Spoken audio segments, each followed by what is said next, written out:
مستمعين احنا لسه مع بعض في مساء الخير يا القاهرة على 102.2 وتليفوناتنا 239 23 7 11 و 239 21 4 37. يا دكتور سنتي بتوجعني. طبعا عرفتوا الفترة دلوقتي، وانا قلت طبعا انا بلغت عنكم قبل ما تدخلوا. احنا فترة دلوقتي عن الاسنان. معانا الدكتورة دينا النبوي، دكتور احمد النبوي، عائلة متخصصة في الاسنان. بالظبط، مع اختلاف التخصصات. يعني انا علاج جذور واحمد امبلانتولوجي. لا يعني لا ما في زراعة اسنان. زراعة اتكلم انجليزي هنا هنقبض عليه. هننزل على طول بترجمة. ايه على ايه؟ زراعة اسنان. زراعة الاسنان. طيب ده حاجة جديدة جدا متميزة، دي ليها برانش، ليها شفتي؟ انت اللي كلمتي انجلش. ليها حاجة تانية جميلة. اولا برحب دكتورة دينا النبوي، نورتينا. دكتور احمد النبوي نورتنا. وكل سنة وانتم طيبين. وانت طيبة. ويا رب كده اسنان الناس تكون جامدة جدا. اوكي، واحنا ما بنشتغلش كده يا دينا. يعني تنوريني. اسنان الجامدة محتاجة حاجات تاني.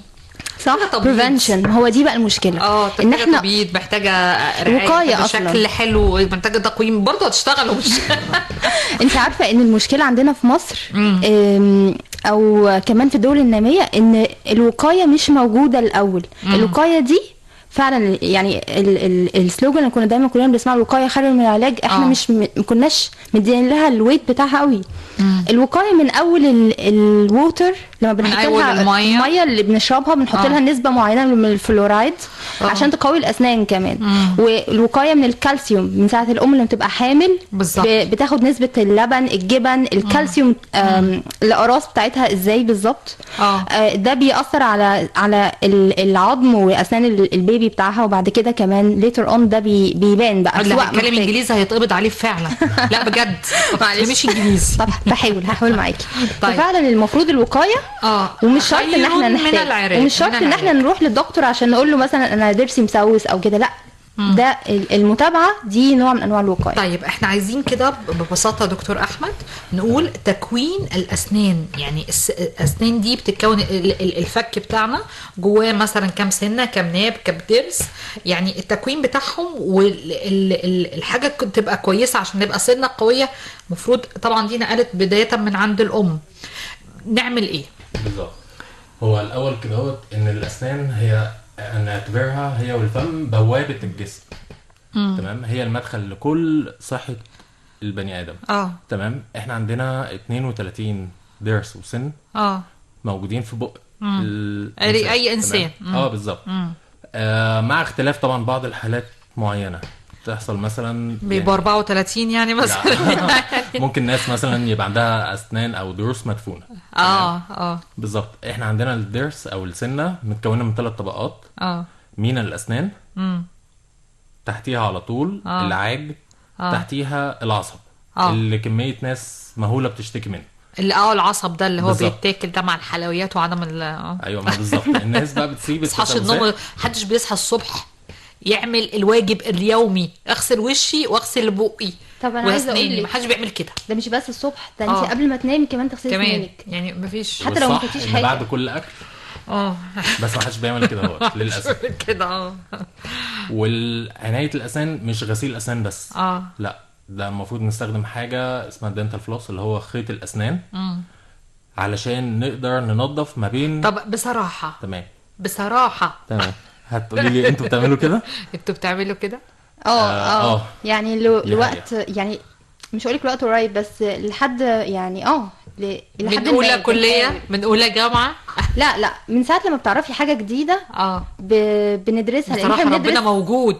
ايوه، لا ما انا بقول لك صراحه احنا بندرس بديتيلز اكتر عشان نكون عارفين ده تاثيره ايه.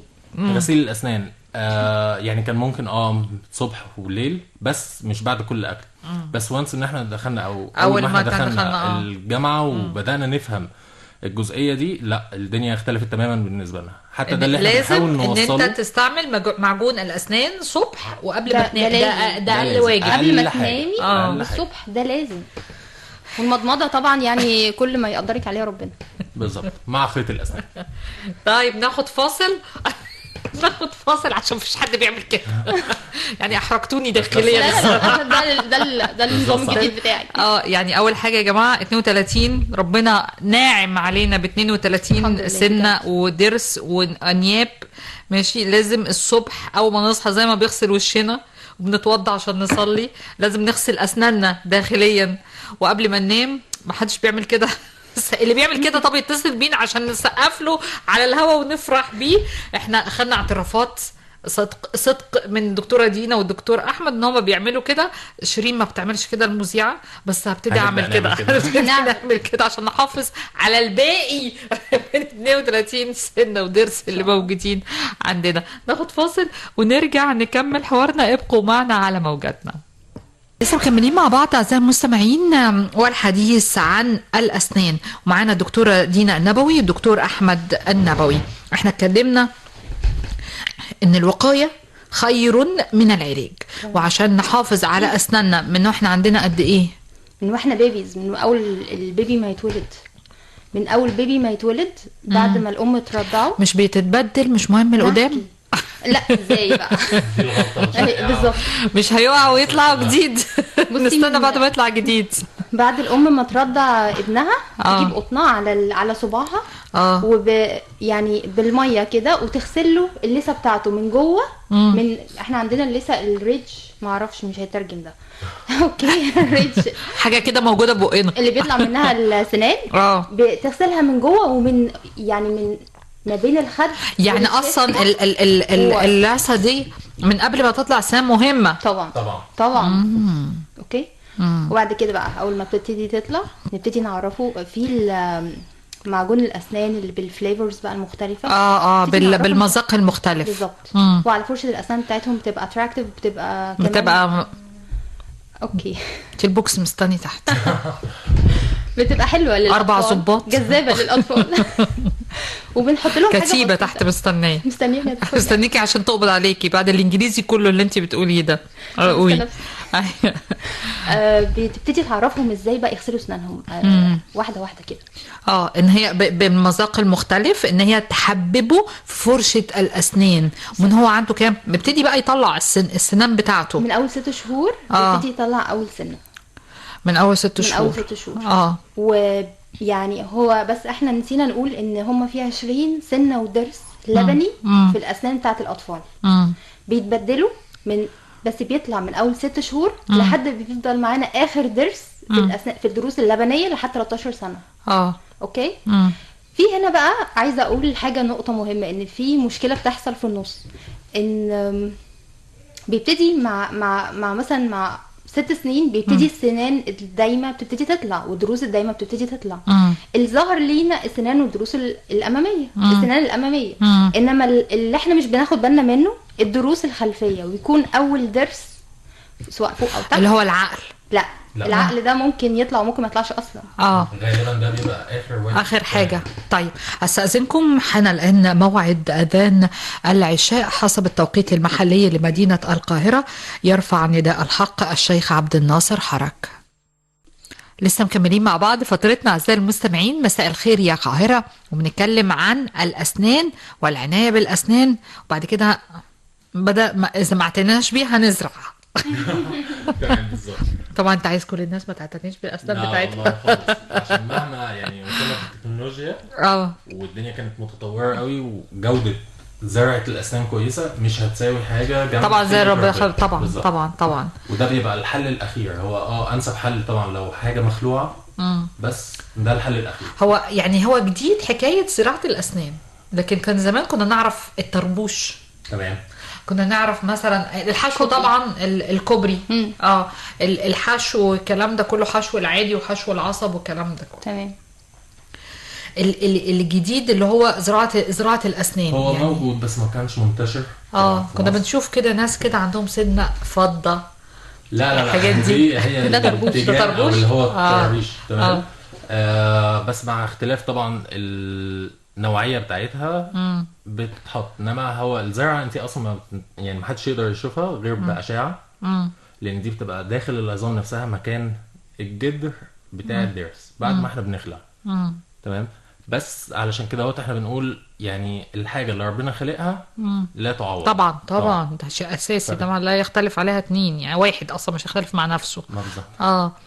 طيب جديد بقى في حكايه زراعه الاسنان، يعني دي يعني هي صايحه بقى لها قد ايه موجوده عالميا اصلا، وموجوده هنا داخل عالميا مصر؟ موجوده وداخل من مصر قد ايه؟ لا بقى لها فتره، بس طبعا بيحصل تطور كبير فيها مهول ما بين، يعني في كل سنه بتلاقي يعني قفزات في التكنولوجيا متطوره جامد في الماتيريال او النوعيه الخامه بتاعتها بالظبط، في الهندسه بتاعتها، لان هي مش شكل وخلاص، لا هي بتبقى شكل هندسي معين بيسمح بتكوين العظام داخليا فيها علشان يزود نسبه ان زرعه الاسنان تبقى ماسكه في العظم نفسه. يعني طبعا الاساس اللي نعتمد عليه عظم الفكين بالظبط، ده اساس كل حاجه طبعا. الجدر بتاع السن او الناب او الضرس، هو دايما مشاكل بتبقى في الضروس، السنان بتبقى تقريبا صعبه ان بيبقى فيها مشاكل. لا بيكون فيه بس البرسنت يعني نسبه اقل فيها ما بتبقاش كتيره قوي. ليه بقى؟ ليه؟ علشان احنا طريقه تفريشنا للسنان وغسلها بنهتم دايما بالجزء القداماني للسنان، واللي احنا بنتكلم عن الناس المهملين بقى ما هو مش مهمل في المطلق، هو الاهمال بالنسب. ففي ناس بتغسل سنانها بالفرشه، بس هو عايز يغسل سنانه عشان ايه؟ عشان يبقى شكله جميل. فما بيهتمش بالضروس اللي ورا. اوكي، غير كده في نقطه مهمه ان الطربوش. احمد عمال يضحك عليكي عشان بتتكلمي انجليزي. شفتي احنا بنعلم اولادنا يتكلموا انجليزي، احنا بنضحك عليكي عشان بتتكلمي انجليزي. الضروس نفسها ماسكه يعني متصله مع بعض في نقطه معينه. النقطه دي مثلث ما بين الضرسين وما بين اللثه من تحت. الاكل هنا بيتحشر.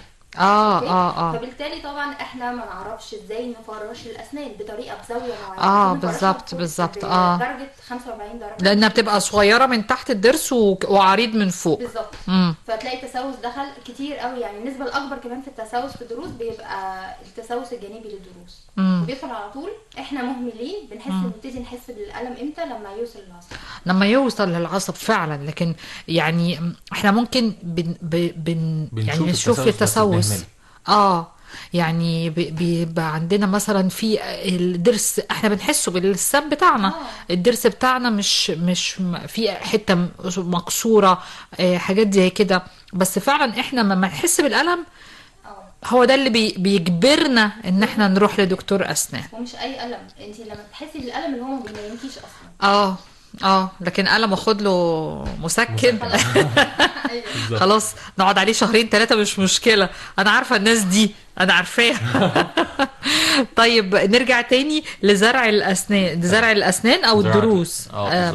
طيب يعني انا بعمل ايه بقى ساعة الزرع ده؟ يعني ما مش انا عايزين نوصلها للمستمعين. ممكن يكون في ناس باسلوب احسن شوية. هي زرعة الاسنان هي تعتبر هي تبديل للجدر الطبيعي الموجود. خلاص احنا خلقنا في مكان فاضي، بنحط زرعة من مادة معينة بتخش جوه العظم، بتثبت عليه، العظم بيتكون حواليها. بندخلها جوه العظم ازاي؟ تكنيك بلاش عشان الناس ما تبقاش خايفة منها. تمام. طيب هو فعليا زي المسمار. خلاص بس باسلوب طبعا وببنج وكل حاجة في الناس عشان بس ما تخافش. تمام. بعد كده هو العظم بيتكون حواليها، نبدأ احنا نزرع. يعني احنا كده حطينا زرع، نبدأ احنا بقى ناخد طبعة ونبدأ نبني شكل الطربوش باختيار اللون، باختيار الشكل، بكل حاجة. ويتحط على الزرعة دي مع حاجة متصلة ما بين الطربوش والزرعة اللي احنا حطيناها تحت. دي بتبقى مادة ايه؟ المادة اللي فيها المادة يعني بتبقى الزرعة نفسها بالظبط. بتبقى ايه؟ تايتانيوم. دي حاجه بتبقى يعني انجليزي. لا دي تانتينيوم. ده مش ده مصطلح. بنعمل منه المسامير الجراحيه في الكسور. بالظبط. دي علشان بتبقى غير قابله للصدأ. ايوه بالظبط. متقبلها. ما يعني الجسم دائما بيتفاعل مع اي حاجه بتخش جواه، فما يبداش يعتبرها ان هي جسم مضاد ليه او حاجه معاديه ويبدا يهاجمها. بس هي جديده يا دينا ان انت قلتي الام بعد ما ترضع ابنها بتمسك شاش ولا شاش او قطنه، او قطنه وتمسح ممكن القطنه اللي بتاعت الودان. لا قطنه تلفها حوالين عقله صباعها وتمسح بيها بقه كله من جوه ومن بره. هي مش جديده، هي المشكله ان احنا عندنا ما عندناش الثقافه، ما عندناش الثقافه. هي دي اللي بقول عليها. بس فده مهم. هي من هنا بتبتدي تحمي سنان ابنها، بتحمي سنان في المستقبل. سنان وامراض اللثه كمان يعني.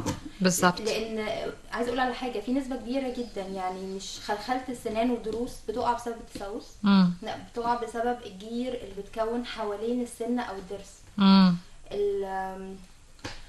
الالتهابات اللثه اللي بتحصل، اللي انا مش قاله الحافه او حاجه الحافه اللي بيطلع منها السنه او الضرس، بيكون في يعني هي دي هو ده العظم نفسه بيتكون فيه بقى الجير والبلاك، الحاجات دي كلها بتاكل في العظم، بتخلي فيه خلخله للسنان دي، وده بعد كده بيقع.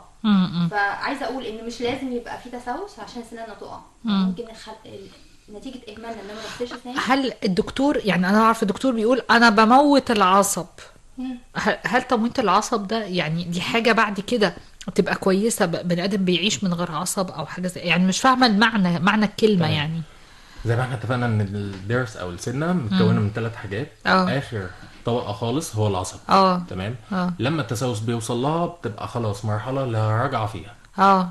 لازم نتدخل احنا بقى ونموت العصب بالمصطلح الطبي اللي هو الدارج اللي هو بالظبط. انما هو بيبقى علاج للجذور.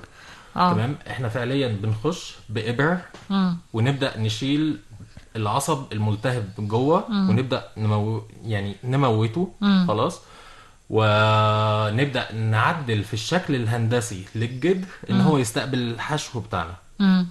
تمام. حشو من مادة معينة، عيدان بتتحط، بتبدأ خلاص انت كده بتحافظي على الجدر نفسه بدل الخطوة البديلة الخلع. خلاص. في جميع الاحوال دي احسن طريقه ان انت تحافظي بيها على ضرس وصل او سنه وصلت فيها التسوس للعصب. بالظبط كده. فلازم هي خطوه يعني ملهاش بديل. البديل بتاعها خلع. البديل بتاعها خلع. خليني اضيف ان احنا حتى الجدر نفسه بيبقى حاجه غاليه قوي عند دكتور السنان، لان يعني احنا بنفقد كل حاجه بنفقدها، بنفقد خلاص. المريض ما بيكونش حاسس بمقدار اللي فقده. انا علشان انا دارسه ده وانا عارفه ايه اللي هحطه له وعارفه استخدم مواد تانية ايه، انا بكون حاسه ان لو عندي جدر صغير ممكن استغله ازاي واعمل له منه درس. احنا ممكن لو عندي جدر على حسب طبعا الكيس الحاله العلاجيه، وما عنديش مثلا طربوش والدنيا عندي بايظه خالص والضرس اصلا الجدر اصلا متاكل وكده، بنعمل له اشعه ونشوف الموقفه ايه، يتعالج حشو عصب، ممكن نحط له كمان مسمار جوه ونبني له على جدره اللي ربنا خلقه اصلا نبني له عليه طربوش. يعني ينفع يعني. ايوه هو ده احنا زي ما انا قلت لحضرتك احنا بنحاول نحافظ على الجدر لاقصى درجه ممكنه. قلت لك هو اهم من زرعه الاسنان، علشان كده احنا بنقدر نحافظ عليه في حالات معينه. نقدر بعد ما زي ما الدكتور دينا قالت ان احنا نحط فيه مسمار صغير نبدا نبني عليه طربوش من اول وجديد، فانت عوضتي الدنيا بدون خلع بدون اي مشكله. طيب علاقه القرنفل في الموضوع بتاع ايه الترابط ما بين القرنفل ده؟ حتى الدكتور لما هي المادة هي مادة مهدئة. انا لما بحوش العصب بحط خامة او سوري مادة وفيها قرنفل عشان خاطر انا بعد كده بتعالى لي بعد يومين احوش لك الحشو المؤقت. هو الحشو المؤقت نفسه فيه قرنفل. فيه قرنفل. هو فعلا علاقة ده يعني مرتبط جدا بموضوع الاسنان. هنعرف اجابة الموضوع السؤال ده بس بعد الفاصل. ناخد فاصل ونرجع نشوف اسناننا ودروسنا ونيابنا. ولازم تغسل اسنانك الصبح وبالليل. بقول لكم وبقول لي يا جماعة. بنصحكم وبنصحني. ابقوا معنا على موجاتنا وتليفوناتنا 239 23 7 11 و 239 21 4 37. لسه مكملين مع بعض فترتنا والأسنان والعناية بيها وإزاي العلاج الأسنان والطرق الحديثة لعلاج الأسنان. منورنا في الاستوديو الدكتورة دينا النبوي والدكتور أحمد النبوي. معنا اتصال تليفوني. ألو. السلام عليكم. عليكم السلام ورحمة الله وبركاته. ازي حضرتك يا استاذ شيرين؟ أهلا بيكي. مين؟ هناء. أيوة يا هنوءة، ازيك؟ ازي حضرتك؟ عاملة ايه؟ الحمد لله. أنا كنت عايزة أسأل سؤال. اتفضلي يا حبيبتي. انا دلوقتي كنت عامله حادثه من 2011 يعني. ف كان عندي 4 ضروس وناب اتكسروا خالص. فالدكتور طبعا قاعد يخلع لي جذور وكده فركبت، فالتركيبه ساعات بتقع، فلما كنت بروح للدكتور عشان اركبها تبقى كويسه وكل حاجه، بس بيحصل لي زي تورم في اللثه. ما بعرفش اكل كويس، يعني لا باكل بس يعني بتعب لما باجي اكل كويس. طيب.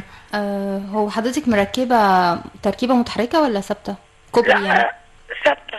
يعني كوبري. هو الدكتور يعني انا فاهمه ان حضرتك خلعتي 4 ضروس والدكتور بردلك 4 ضروس وناب حضرتك. 4 ضروس وناب على نفس الناحيه. وبعد كده الدكتور راح برد وركب لك على الناحيه دي كلها كوبري.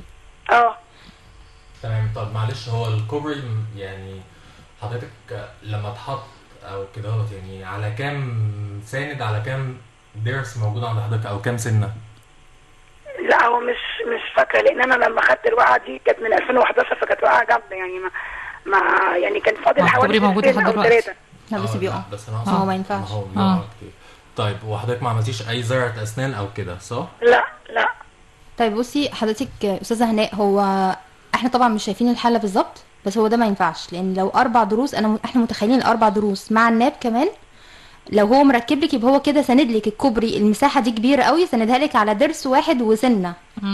فده اصلا خطر على سنك الموجوده. شيء طبيعي ده لازم كل شويه يقع، شيء طبيعي لازم حضرتك اللثه بتاعتك تتورم، ولازم طبعا حضرتك تحسي بالم. سنانك حتى اللي محطوط عليها الكوبري هتتاثر بالوقت ده، ان ما كانتش هي اصلا بدات يعني في المرحله دي. فطبعا لازم حضرتك يعني تروحي عند دكتور اسنان. هي الوقعه كانت جامده، لان انا وقعت من تاني دور لاول دور، لان ما كانش في ترابزين وكده، فاخدت الوقعه كلها يعني على وشي. طب الف سلامه. بس حضرتك يا استاذه هناء لازم حضرتك تراجعي مع دكتور اسنان، وهيشيلك التركيبه دي وهيعملك اشعه ويشوف موقفها ايه بالظبط. هيعمل لك اول خطوه اصلا حضرتك هتعملي نوع من اشعه كده اسمها بانوراما، ويحصل الكشف، نقدر نحدد على اساسه يعني الترابيش المتركبه سند على ايه وايه وضعها دلوقتي.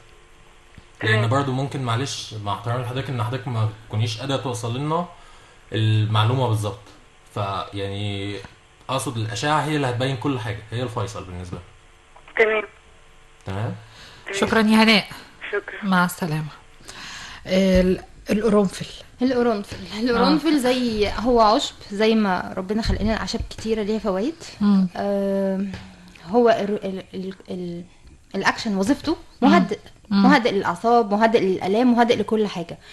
زي برضو معظم الادويه مستخرجه من اعشاب طبيعيه، احنا كمان عندنا مواد معينه مستخرجه من القرنفل علشان نهدي بيها عصب السنان، نهدي بيها لما بشتغل شويه مع المريض ومحتاجه اوقف. حتى لما يكون في الم في السنان المريض بيحط قرنفل بيهدى.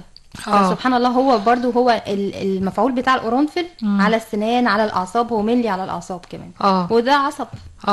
طيب انا عايزه اسال على حاجه دلوقتي.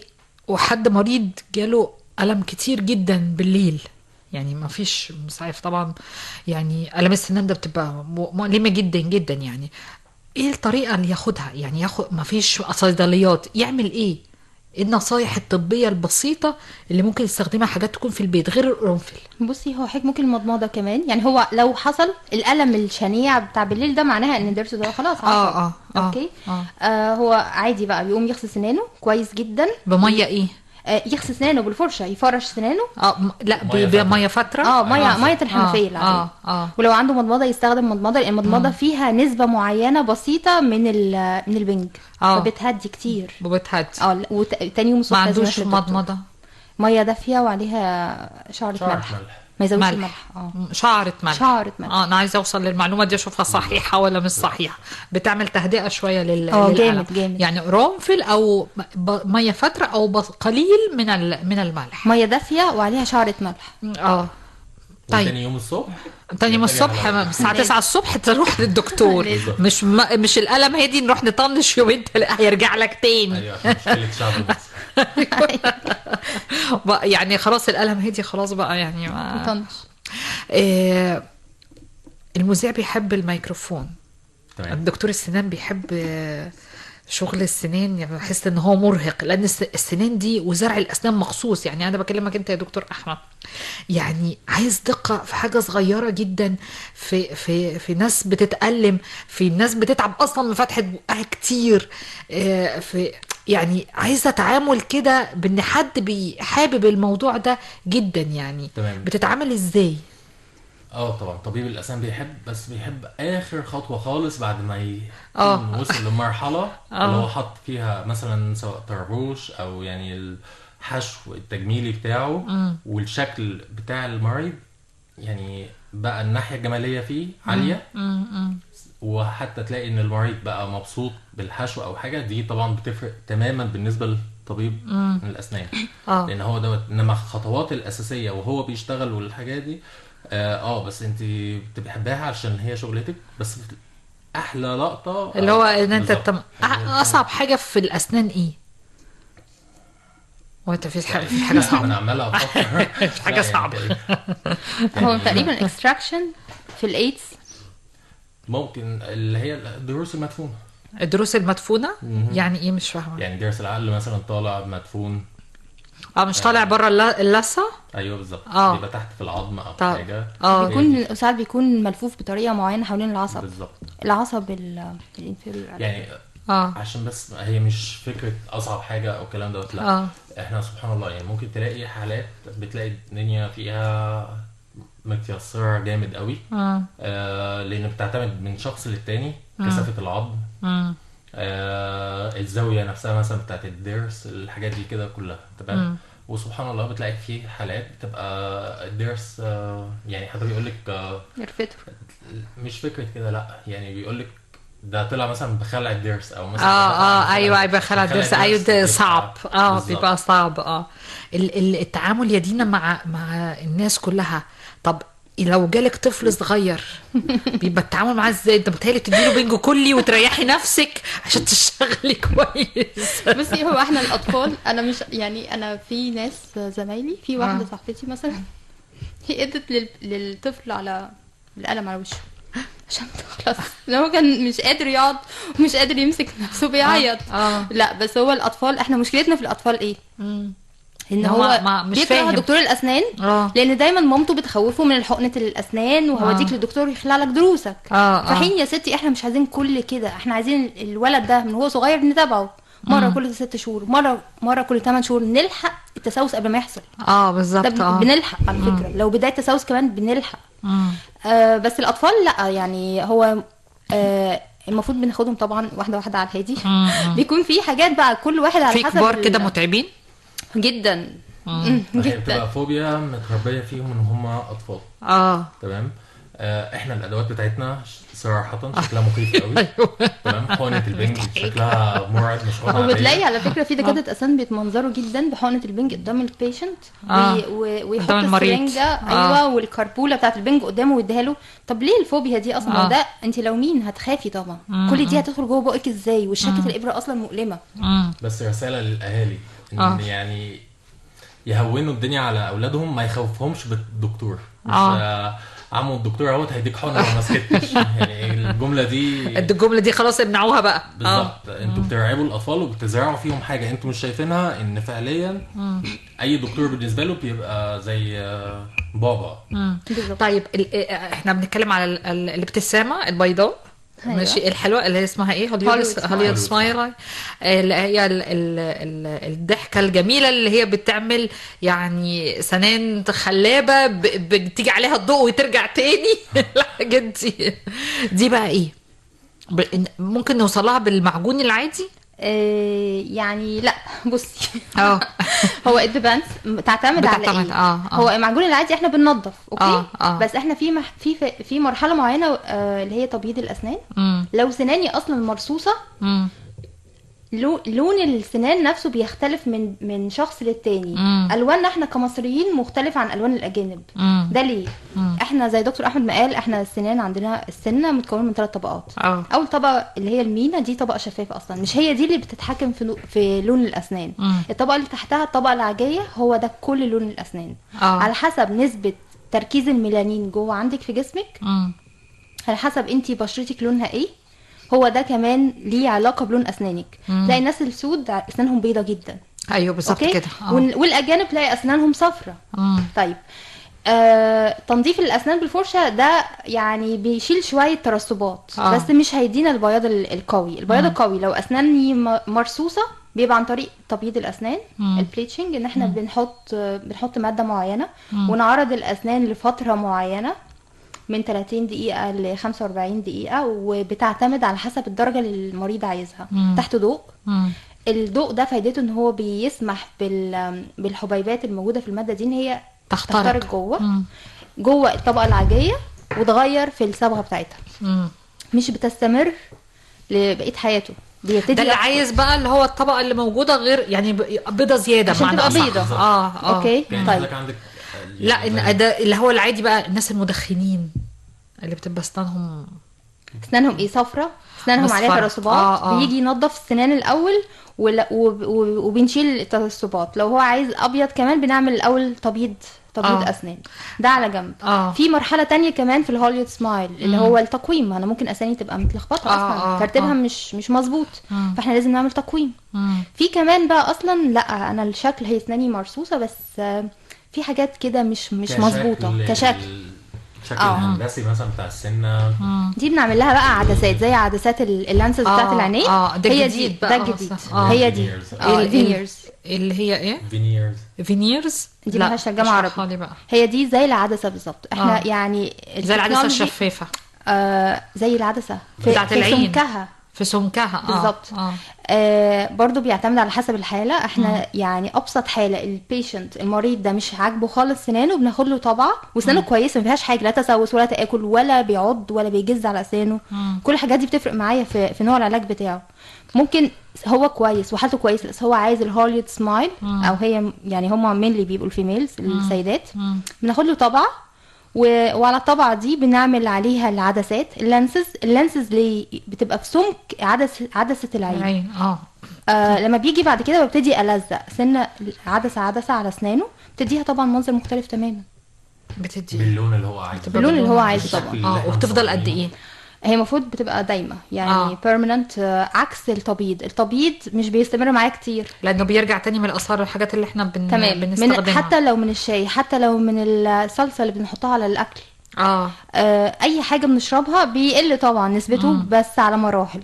انما الفينيرز مثلا بتبقى تستمر خلاص. هي على حسب جوده المعمل ودكتور الاسنان لما بيلزق بتبقى دائمه forever يعني. دايما الستات هم اللي بيجروا الحاجات دي ولا برضه الرجاله؟ يعني 90% بيبقوا السيدات وانسات. طيب هل ممكن من استخدام المعجون العادي ان انا اوصل يعني ان انا ارجع سنتي تكون لونها كويس هترجعي للونك الطبيعي، اللون الطبيعي؟ انما مش هجيب يعني ابيض زياده وانا اصلا مثلا لو انا بيضه انا سناني مش هتبقى بيضه. هيبقى فيها سنه صفار. من ده اللي كنت بتكلم فيه. لا بس يعني المدخنين اللي بيشربوا شاي بكثافه، بيشربوا قهوه بكثافه، بيحصل تراكم لحاجه اسمها الستينز اللي هي زي البقع او الصبغات على الاسنان. تمام. اول خطوه هي كحت الجير والتنظيف. تمام. ده علشان بيبقى مؤلم على فكره. لا خالص. انا هقول لك ليه. لان المفروض في الطبيعي من الشخص وهو طفل بيزور عياده الاسنان كل 6 شهور ويحصل تنظيف وعلاج للثه. تمام. هو ده الاساسي عندنا في الاسنان. بس اللي بيحصل ان احنا طبعا ما بنروحش فبيحصل التراكمات دي بتزيد. احنا عندنا اللثه هي عباره عن انسجه لازقه على العظم. في الاخر خالص في زي جيوب او فراغات عند التقاء الاسنان. تمام. بيحصل في النقط دي تراكمات للجير بتكون حاجه اسمها جيوب صديديه. احنا بنستنى لحد ما تتكون الجيوب الصديديه دي. الجيب الصديدي دوت جواه بكتيريا عماله طبعا بتاكل في اللثه نفسها، في الاسنان او الضروس، في العظم كمرحله متاخره. تمام. فلما نيجي احنا بننظف الاماكن دي بتبقى حساسه شويه وبتبقى متعبه، انما لو احنا متابعين وملتزمين كغسيل اسنان، كزياره للطبيب دكتور بالظبط ماكسيموم كل 6 شهور، الدنيا هتبقى مش مؤلمه. طيب تمام. الجديد بقى في علاج الاسنان ايه احدث حاجه غير عدسات الفينيز او الهوليود سمايل؟ ايه الحاجات الجديده في علاج هنا دي؟ ده تجميل. ممكن إيه الليزر. الليزر ايه بقى؟ بنستخدم الليزر دلوقتي في اللي هو زي علاج اللثه، فالتبييض بقى مستخدم فيه، حتى كمان في الجراحه. ما هو بالظبط يعني اقصد في علاج اللثه ان احنا ما بقيناش، كان زمان مثلا في عندنا زي ابتسامات عايزين نعدل في اللثه نفسها، خلاص حاجه اسمها جامي سمايل، بتبقى تلاقي ان اللثه منتفخه جامد كده ونازله لتحت شويه مغطيه على الاسنان. كنا زمان بالمشرط، دلوقتي لا، بقى الحوار بالليزر. بنحدد النقط اللي احنا بنمشي عليها ونشيل الحاجات دي بدون اي الم بدون دم، والدنيا بتلاقيها كويسه جدا. طبعا كتبييض ممتاز. وفي حالات بقى في ليجنز معينه في جراحيه بتكون جوه في اللثه بتاعه المريض، بدل ما نستخدم المشرط ونعمل خيوط وكده وغرز، لا ممكن بالليزر نشيل كل ده مره واحده، وبيبقى ألمها اقل كتير. طبعا عشان ما فيش مشرط في الموضوع. احنا خلصنا جزء كبير من كلامنا، طبعا احنا وقتنا خلص، فان شاء الله نلتقي قريبا ان شاء الله مع لقاء موسع اكتر، وهنبتدي بقى نشرح من بداية الام الحامل وازاي علاج تعتني بالاسنان بتاعت ابنها اللي هيجي، والكالسيوم واهميته في الجسم، عشان طبعا ده عنصر كبير جدا لتكوين الاسنان، لان الكالسيوم ده مهم جدا، وعناية بقى في الطفل وازاي ننصحهم حاجات كتيرة. بس احنا مبدئيا سلسلنا الصبح وبالليل. وعايز اقول على اخر حاجه ان فعليا الناس بتظن ان علاج الاسنان هو مكلف، بس ده ناتج عن الاهمال. لو احنا حافظنا على اسناننا وبقت زيارات يعني متعدده على فترات قصيره، يعني الشخص هيروح لدكتور الاسنان هيعالج اول باول بدل ما يخش في مشاكل كبيره وزرع والكلام ده كله. بالظبط بالظبط كده.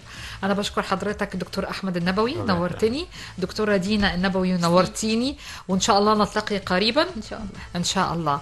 اعزائي المستمعين، سعدنا بكم خلال هذه الفتره، كنا معاكم شيرين الدسوقي واحمد محمدي واحمد سعيد، والاخراج منى بشير كانت معانا في هذه الفترة. شكرا لكم وشكرا لكل من شاركونا بأسماعهم واتصالاتهم خلال فترتنا، ومساء الخير يا قاهرة.